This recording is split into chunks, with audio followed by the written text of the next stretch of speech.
Good morning, students. Welcome back to Principles of Marketing class. And this is Jayalakshmi. We are in the last step of the first chapter, Introduction of Principles of Marketing.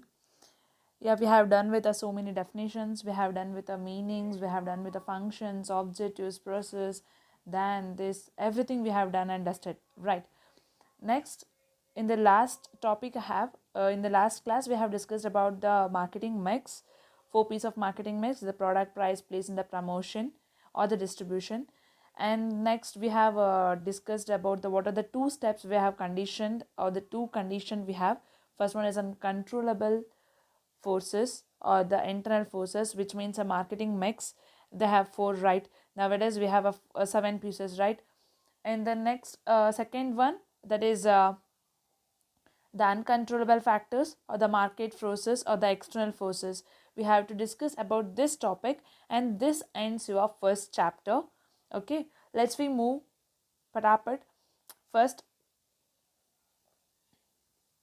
forces affecting a marketing mix. It is an uncontrollable forces also which affects the marketing mix. Okay, these forces have been classified into the 4 categories, which is by H. Borden. Borden is a scientist, sorry, is a person who have classified into the 4 categories, who have classified these forces affecting the marketing mix, classified into 4 categories. The first one is a consumer behavior forces or the consumer behavior. The second one is traders behavioral forces or the traders behavior. And the third one is competitors behavior force or the competitors behavior. And the fourth one, but not the least, a government behavior. ನಿಮಗೆ ಗೊತ್ತಿರೋ ಹಾಗೆ ನಾವು ಇವಾಗ last ಸ್ಟೆಪ್ಪಲ್ಲಿದ್ದೀವಿ, ಹೌದಾ?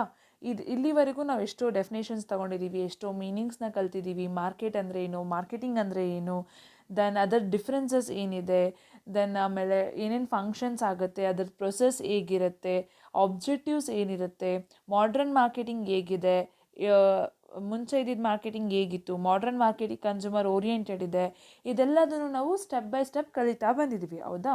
Then last topic ಇದ್ದಿದ್ದು marketing mix. Marketing ಮಿಕ್ಸಲ್ಲಿ ಬರೋವಂಥದ್ದು 4 P's, ಓಕೆನಾ? ಅದರಲ್ಲಿ 2 condition ಆಗಿ ಬಂತು. ಒಂದು ಬಂದ್ಬಿಟ್ಟು ಕಂಟ್ರೋಲಬಲ್ ಫ್ಯಾಕ್ಟರ್ಸ್, ಅದೇ ಮಾರ್ಕೆಟಿಂಗ್ ಮಿಕ್ಸ್ ಅಂತ ಕೂಡ ಕರಿತವೆ. ಅದನ್ನು ಇಂಟರ್ನಲ್ ಫ್ಯಾಕ್ಟರ್ಸ್ ಅಂತ ಕೂಡ ಕರೀತಾರೆ. ಪ್ರಾಡಕ್ಟ್, ಪ್ರೈಸ್, ಪ್ಲೇಸ್, ಪ್ರಮೋಷನ್ ಅಂತ, ಓಕೆನಾ? ಅದು ನಾವು ನಾವು ನಾವು ಹೇಗೆ ಅದನ್ನು ಇಂಟೆನ್ಷನಿ ಯಾವ ಥರ ವರ್ಕ್ ಮಾಡಿ ಅದನ್ನು ನಾವು ನಮಗೆ ಬೇಕಾದಾಗೆ ತಿರುಗಿಸ್ಕೋತೀವಿ. ಪ್ರಾಡಕ್ಟ್, ಪ್ರೈಸ್, ಪ್ಲೇಸ್, ಪ್ರಮೋಷನ್ ಎಲ್ಲದನ್ನು, ಓಕೆನಾ? ನೆಕ್ಸ್ಟ್ ಸೆಕೆಂಡ್ ಒಂದು ಬಂದುಬಿಟ್ಟು ಅನ್ಕಂಟ್ರೋಲಬಲ್ ಫೋರ್ಸಸ್ ಅದ ಎಕ್ಸ್ಟರ್ನಲ್ ಫೋರ್ಸಸ್ ಅಂತ ಕರಿತಾ ಹೋಗ್ತಾರೆ. ಅದರೊಳಗಡೆ ಏನು ಬರುತ್ತೆ ಅಂತಂದರೆ, ನಮ್ಮ ಕೈಲಿ ಯಾವುದು ಕಂಟ್ರೋಲಬಲ್ ಇಲ್ಲ. ಫಾರ್ ಎಕ್ಸಾಂಪಲ್, ನಾವು ಬಿಸ್ನೆಸ್ಸಲ್ಲಿ ತೊಗೊಳೋದಾದರೆ controllable factors, uncontrollable factors, internal factors, external factors ತೊಗೊಳೋದಾದರೆ, ನಾವು ಬಿಸ್ನೆಸ್ ಮಾಡ್ತಿದ್ದೀವಿ ಅಂದಾಗ ನಮ್ಮಲ್ಲಿ ನಾವು ಅಡ್ಮಿನಿಸ್ಟ್ರೇಷನ್ ಒಳಗಡೆ ಏನೇನು ಬೇಕೋ ಅದನ್ನೆಲ್ಲ ನಾವು ಕಂಟ್ರೋಲಬಲ್ ಆಗಿರುತ್ತೆ. ಇಂಟರ್ನಲಲ್ಲಿ ನಾವೇನೇನು ಚೇಂಜಸ್ ಮಾಡ್ತೀವಿ ಅದು ನಮ್ಮ ಕಂಟ್ರೋಲಲ್ಲಿರುತ್ತೆ. ಅದೇ ಎಕ್ಸ್ಟರ್ನಲ್ ಚೇಂಜಸ್ ಆಗೋವಂಥದ್ದು ನಮ್ಮ ಕಂಟ್ರೋಲಲ್ಲಿ ಇರಲ್ಲ. ಫಾರ್ ಎಕ್ಸಾಂಪಲ್, ಎನ್ವಿರಾನ್ಮೆಂಟಲ್ ಚೇಂಜಸ್ ಆಗಿರೋದಾಗಿರ್ಬೋದು, ಪೊಲಿಟಿಕಲ್ ಚೇಂಜಸ್ ಆಗಿರ್ಬೋದು. ಅಂದರೆ ಫಾರ್ ಎಕ್ಸಾಂಪಲ್, ಈ ಗೌರ್ನಮೆಂಟ್ ಎಕ್ಸಾಂಪಲ್ ತೊಗೊತಿರೋದು ಸಿದ್ದರಾಮಯ್ಯ ಅವರ ಗೌರ್ನಮೆಂಟ್ ಇದ್ದಾಗೂ ಯಡಿಯೂರಪ್ಪನ ಗೌರ್ನಮೆಂಟ್ ಆಗಿರೋದಕ್ಕೂ ಡಿಫ್ರೆನ್ಸ್ ಇದೆ. ಅಲ್ಲಿ ಎಷ್ಟೊಂದು ರೂಲ್ಸ್ ಆ್ಯಂಡ್ ರೆಗ್ಯುಲೇಷನ್ಸ್ ಕೆಲವೊಂದು ಚೇಂಜಸ್ ಆಗುತ್ತಾ ಹೋಗುತ್ತೆ. ಆ ಎನ್ವಿರಾನ್ಮೆಂಟಲ್ ಚೇಂಜಸ್ ಆಗುತ್ತೆ, ಆ ಪೊಲಿಟಿಕಲ್ ಚೇಂಜಸ್ ಆಗುತ್ತೆ, ಇದು ಕೂಡ ಎಫೆಕ್ಟ್ ಆಗ್ತಾ ಹೋಗುತ್ತೆ, ಹೌದಾ? ಆ ಥರ ಮಾರ್ಕೆಟಿಂಗ್ ಮಿಕ್ಸ್ ಒಳಗಡೆ ಯಾವ್ದ್ಯಾವುದು ಫೋರ್ಸಸ್ ಇದೆ, ಅದು ಫೋರ್ಸಸ್ ಅಫೆಕ್ಟಿಂಗ್ ಇದೆ ಮಾರ್ಕೆಟಿಂಗ್ ಮಿಕ್ಸಲ್ಲಿ ಅಂತ ಬಂದಾಗ, ಫಸ್ಟ್ ಬರೋ ಅಂಥದ್ದು consumer behavioural forces are the consumer behaviour. ಯಾವುದೇ ರೀತಿಯ consumer, for example, let we know the consumer have a different opinion and they have a different behavior and they have a different taste, preference and etc, right? They are number of buyers, they have number of tastes, they have number of preferences. It is not controllable by us, it is uncontrollable, because every person, a single person is a different from single person, right? Because he have a different taste, she have a different taste, right? So it is an uncontrollable force, where consumer behavior force compromises a number of buyers, their motivation in buying habits, leaving habits, buying power, and their attitudes towards the product and the technological and socio-economical development in the society, etc. these all things are included, right? Maybe their attitudes differs, maybe their buying power because of the poor, rich, middle class, everything, and their living habits. It also depends upon the standard of living, and the technology, how the technology has been updated, and what kind of the technology they need.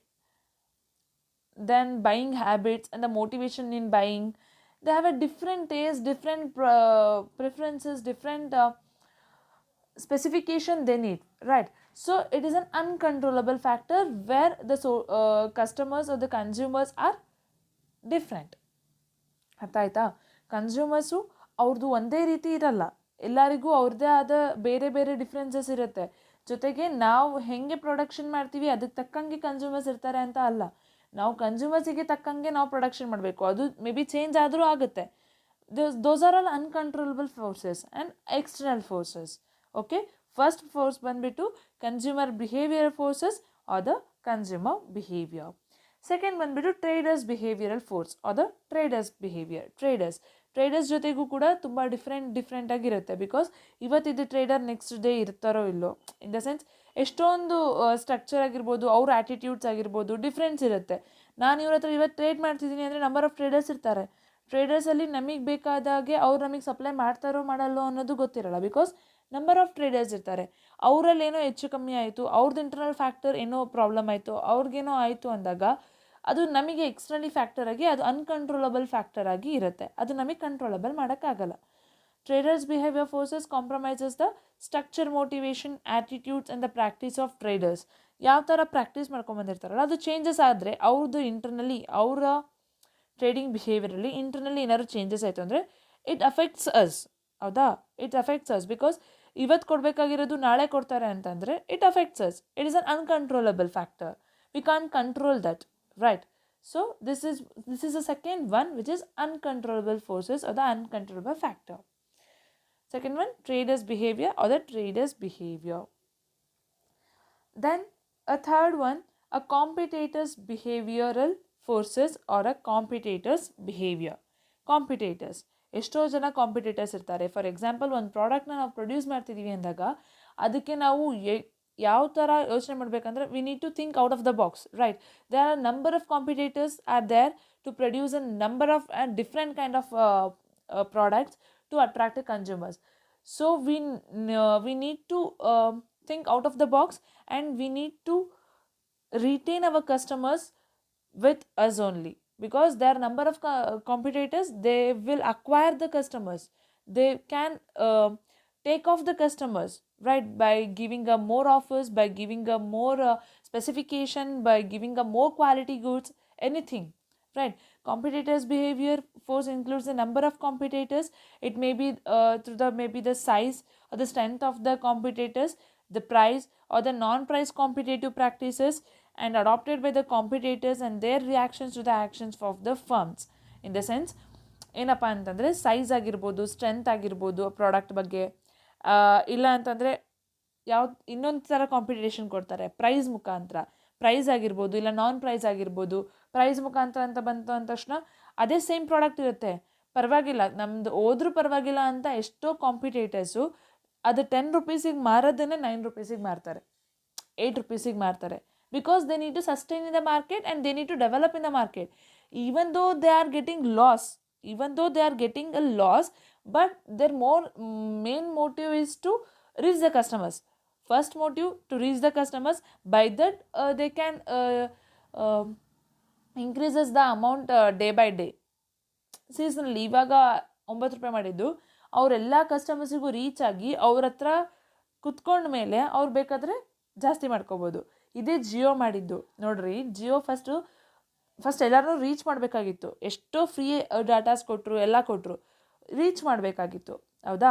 Reach ಮಾಡಿದ್ರು. Reach ಆದಮೇಲೆ ಇವಾಗ ಅವರು ಜಾಸ್ತಿ ಏನದು Jio to Jio ಅಷ್ಟೇ ಕಾಲ್ free ಕೊಟ್ಟರು, start ಮಾಡಿದ್ರು. Then data ಎಲ್ಲ ರೀಚಾರ್ಜಿಂದೆಲ್ಲ ತುಂಬ ಏನೇನೋ ಚೇಂಜಸ್ ಆಗ್ತಾ ಬಂತು. ಹೌದಾ? ಸೊ ಈ ಥರ ಫಸ್ಟು ತುಂಬ ಅವರೇ ಕಾಂಪಿಟೇಟರ್ಸ್ ನೋಡ್ರಿ. ಏರ್ಟೆಲ್ ಅವರೆಲ್ಲ ಚೆನ್ನಾಗೇ ಇದ್ದರು, ಅವ್ರದ್ದು ನೆಟ್ವರ್ಕಿಂಗ್ ಎಲ್ಲ ಚೆನ್ನಾಗೇ ಇತ್ತು, ಬಟ್ ಏನು ಕಾಸ್ಟ್ಲಿ ಇರ್ತಿತ್ತು. So they have come with competitors. ನೋಡ್ರಿ ಹೆಂಗೆ ಬರ್ತಾರೆ, ಜಿಯೋದವರು ಹೆಂಗೆ ಬಂದರು ಅಂದರೆ ಎಲ್ಲದು ಫ್ರೀಯಾಗಿ ಕೊಡೋಕ್ಕೆ ಸ್ಟಾರ್ಟ್ ಮಾಡಿಬಿಟ್ರು. ಹೆಂಗೆ ಹೊಡ್ತಾ ಬಿಡ್ತು ಅಂತಂದರೆ ಏರ್ಟೆಲ್ ಆಗಿರ್ಬೋದು, ಐಡಿಯಾ ಆಗಿರ್ಬೋದು, ವಡಾಫೋನ್ ಆಗಿರ್ಬೋದು, ಎಲ್ಲ ನೆಟ್ವರ್ಕಿಂಗಿಗೂ ಸಖತ್ ಹೊಡ್ತಾ ಬಿತ್ತು. ಹೌದಾ, ನೀವೇ ನೋಡಿರ್ತೀರ. ಎಷ್ಟು ಜನ ಜಿಯೋ ಯೂಸರ್ಸ್ ಆದರು. ಹೌದಾ, ಇವಾಗ ಸ್ಲೈಟಾಗಿ ಚೇಂಜಸ್ ಆಗ್ತಾ ಇದೆ. ಸ್ಲೈಟಾಗಿ ಅಂದರೆ ತುಂಬ ಸ್ಲೈಟಾಗಿ 0.% ಜಿಯೋದವರು ಕೂಡ ಕನ್ವರ್ಟ್ ಆಗ್ತಾ ಇದ್ದಾರೆ. ಯಾಕಂದರೆ ಜಿಯೋದವರು ನಾನ್ ಜಿಯೋದವರಿಗೆ ಅಷ್ಟು ಕಾಲ್ ಫ್ರೀಸ್ ಇಲ್ಲ. ಬಟ್ ಅದೇ ಸೇಮ್ ಅಮೌಂಟಲ್ಲಿ ಏರ್ಟೆಲಲ್ಲಿ ರೀಚಾರ್ಜ್ ಮಾಡ್ತಿದ್ರೆ ಎಲ್ಲ ನೆಟ್ವರ್ಕಿಂಗಿಗೂ ಫ್ರೀ ಇದೆ. ಈ ಥರ ಕಾಂಪಿಟೇಟರ್ಸ್ ಯಾವ ಒಂದು ಜಾಗ ಸಿಕ್ಕರೂ ಸಾಕು, ದೇ ಕ್ಯಾನ್ ಕಮ್. ಹೌದಾ, this is an uncontrollable factor. We can't control that. We can criticize that, and we can put some efforts to control, but it is not controllable, right? It is uncontrollable factor. Third one, the competitor's behavior is a non-controllable, where they have a price or non-price competitive practices and more, right? Then fourth one, let's come to the last point, that is government behavior. Government behavior includes the government regulations over the product, or the quality control, or the pricing, or the restrictive or unfair practices, distribution system, advertising and sales promotion, and the competitive practices, etc. ನೋಡ್ರಿ, government behaviour ಅಂತ ಬಂದ ತಕ್ಷಣ government change ಆಯಿತು ಅಂತಿದ್ದಂಗೆ, ಅದರಲ್ಲಿ government change ಆಯಿತು, ಇಲ್ಲ political changes ಆಯಿತು, ಗವರ್ನಮೆಂಟಲ್ಲೇ ಇದ್ದು ಕೂಡ, ಅದೇ ಗವರ್ನಮೆಂಟ್ ಇದ್ದರೂ ಕೂಡ ಪ್ರೈಸಿಂಗ್ ಚೇಂಜ್ ಆಯಿತು, ಕ್ವಾಲಿಟಿ ಕಂಟ್ರೋಲ್, ಇವಾಗ ಗವರ್ನಮೆಂಟಿಂದ ಕ್ವಾಲಿಟಿ ಕಂಟ್ರೋಲ್ ಚೆಕ್ ಅಂತ ಇರುತ್ತೆ. ಅಷ್ಟೇ ಕ್ವಾಲಿಟೀಸ್ ಇರಬೇಕು, ಬಿಲೋ ಕ್ವಾಲಿಟೀಸ್ ಇರಬಾರ್ದು. ಬಿಲೋ ಕ್ವಾಲಿಟಿ ಇತ್ತು ಅಂದರೆ ಅಷ್ಟು ರೇಟ್ ಇರಬಾರ್ದು. ಅದೆಲ್ಲ ಇರುತ್ತೆ. ಅದು ಯಾವುದು ಕೂಡ ಏನದು ಜನಗಳಿಗೆ ಕಷ್ಟ ಆ ಥರದ್ದಾಗಲಿ, ಇಲ್ಲ ಡೇಂಜರಸ್ ಆಗಿ ಇತ್ತು ಅಂತಂದರೆ ಆ ಪ್ರಾಡಕ್ಟ್ನ ಏನದು ಮಾರ್ಕೆಟಿಗೆ ತರೋಕ್ಕೆ ಬಿಡಲ್ಲ. ಈ ಥರ ಕೆಲವೊಂದು ಗೌರ್ಮೆಂಟ್ ರೆಗ್ಯುಲೇಷನ್ಸ್ ಇರುತ್ತೆ ಓವರ್ ದ ಪ್ರಾಡಕ್ಟ್ಸ್ ಮೇಲ್ಗಡೆ. ಅದು ಕ್ವಾಲಿಟಿ ಕಂಟ್ರೋಲ್ ಏನಿರುತ್ತೆ ಇದೆಲ್ಲದು ಕೂಡ ಗೌರ್ನಮೆಂಟ್ ಬಿಹೇವಿಯರ್. ಅದು ತಕ್ಕ ಹಾಗೆ ಚೇಂಜಸ್ ಆಗ್ತಾ ಹೋಗುತ್ತೆ. ಅಂದರೆ ಅವರೆಲ್ಲ ನೋಡಿರ್ತಾರೆ, ಅದು ಕೂಡ ಅನ್ಕಂಟ್ರೋಲಬಲ್. ಅವರು ಗೌರ್ನಮೆಂಟ್ ಹೇಗೆ ಡಿಸೈಡ್ ಮಾಡ್ತಾರೋ, because we are in the government under, ನಾವು ಗೌರ್ನಮೆಂಟೆಲ್ಲ ಅಂಡರಲ್ಲಿ ಇದ್ದೀವಿ. ಹಂಗಾಗಿ ಗೌರ್ನಮೆಂಟ್ ಏನು ರೆಗ್ಯುಲೇಷನ್ಸ್ ರೂಲ್ಸ್ ಬರುತ್ತೋ ಅದ್ರ ಬೇಸಿಸ್ ಮೇಲೆ ನಾವು ಅದನ್ನು ನಮ್ಮದನ್ನು ಚೇಂಜಸ್ ಮಾಡಿಕೊಂಡು ನಾವು ಮುಂದುವರಿಬೇಕಾಗುತ್ತೆ. So this is also an uncontrollable factor, right? Consumer behaviour, and the second one is in traders behavior, and the third one is a competitors behavior, and the fourth one is a government behavior. It must be noted that as the marketing mix of the firm is affected by the above uncontrollable forces, the marketing mix must be in the true with the uncontrollable forces. ಓಕೆನಾ? ಅಂದರೆ ಇವಾಗ ಗೊತ್ತಾಯ್ತು ನಿಮಗೆ, marketing mix ಒಳಗಡೆ uncontrollable forces ಕೂಡ ಎಷ್ಟು factors ಆಯಿತು, ಎಷ್ಟು ಎಫೆಕ್ಟ್ಸ್ ಆಗುತ್ತೆ ಅನ್ನೋದು ನೋಡಿದ್ವಿ. ಹೌದಾ? This completes your first chapter, where we have gone through the many definitions, many meaning and the objectives and the forces or the functions and so on, right? ಏನೇ doubts ಇತ್ತು ಅಂತಂದರೂ clarify ಮಾಡ್ಕೊಳ್ಳಿ. I am available at every time. You contact me. If anything more, you can come to the college to contact. ನಿಮಗೆ notes ಕೊಡ್ತೀನಿ ಅಂತ ಹೇಳಿದ್ದೆ, but ನಾನು PPT ಮಾಡಿರೋದ್ರಲ್ಲಿ ಎಲ್ಲ ಥರದ್ದು ಡೆಫಿನೇಷನ್ಸ್ ಆಗಿರ್ಬೋದು, ಮೀನಿಂಗ್ಸ್ ಆಗಿರ್ಬೋದು, ಎಲ್ಲದನ್ನೂ ಹಾಕಿದ್ದೀನಿ. So you can sorry for the disturbance. So you can go through it. ಓಕೆನಾ? ಅದ್ರ ಮೇಲೂ ಬೇಕು ಅಂದರೆ ನೀವು ಬಂದಾಗ ನಾನು ಕೊಡ್ತೀನಿ. ಬಟ್ ನೋಟ್ಸ್ ಕರೆಕ್ಷನ್ಸ್ ಇರುತ್ತೆ. ಸೊ ಎಲ್ಲರೂ ಕೂಡ ಅಟ್ಲೀಸ್ಟ್ ಡೆಫಿನೇಷನ್ಸು ಮತ್ತು ಪಾಯಿಂಟ್ಸ್ ಆದರೂ ಬರೆದಿಟ್ಕೊಳ್ಳಿ. ಯಾವಾಗ ಬೇಕಾದರೂ ಎಕ್ಸಾಮ್ಸ್ನಾಗ ಕಾಲ್ ಡೌನ್ ಮಾಡ್ಬೋದು. So we are doing like this. ಓಕೆನಾ? ನಿಮ್ಮದು ಎಫರ್ಟ್ಸ್ ಬೇಕು, ಈಕ್ವಲ್ ಎಫರ್ಟ್ಸ್. ನಮ್ಮದು ಎಫರ್ಟ್ಸ್ ಆಗ್ತಿದ್ದೀವಿ ಆನ್ಲೈನಲ್ಲಿ. ಸೊ ನಿಮ್ಮದು ಈಕ್ವಲ್ ಎಫರ್ಟ್ಸ್ ಇತ್ತು ಅಂತಂದರೆ it can be balanced and you can score well. Okay? Thank you. Have a nice day.